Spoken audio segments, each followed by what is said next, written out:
Hidayahnya na grup wali murid ron balong nyo na mulang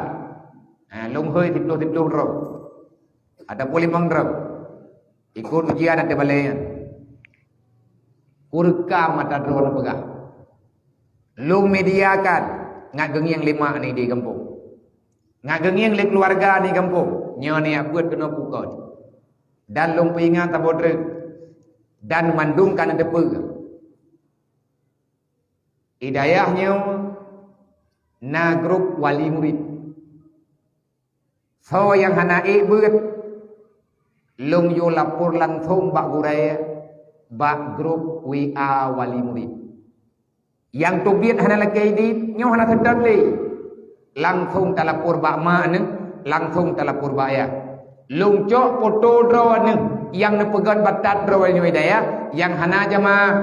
yang lang bilik hana tim beda. Nyan lu foto nyo kerja urang nyo dia foto tik aku yo aja ki foto awak bata-bata dia kirim foto ji balung kudu kirim lang grup dewan lang grup wali murid ngat gengiang lima ngat gengiang leah hai bek kayak pengen mak ngan yah kinyo dia kula puru kampung hai le ku sabar apa ku pegang menokan ku pegang medeka katobiet hana kala kaidin lang minit nyo katobiet lang minit nyan kula pur bak grup munya gejak mak ke kenau long tukang lapor awak kahdan baik pada leh poji insyaallah taala lung pelakunya karena lung terlalu sayang kepada urang ron dan lung sayang kepada keluarga ron yang hana mulang yang tukang kacau hana kathe tengah kamu kim kapegah haba yang kon-kon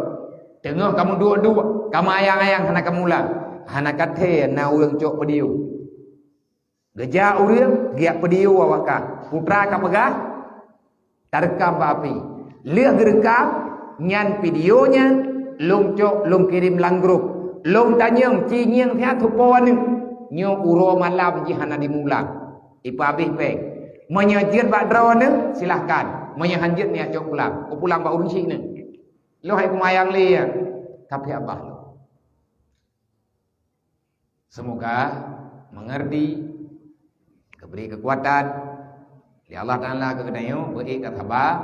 di adih he susah bak tamida ilmu agama wallahu alam semoga bermanfaat nyampe tu biali yang hanai semayang tungi semayang bak kulahnya mendep langsung ngadan semayang dunan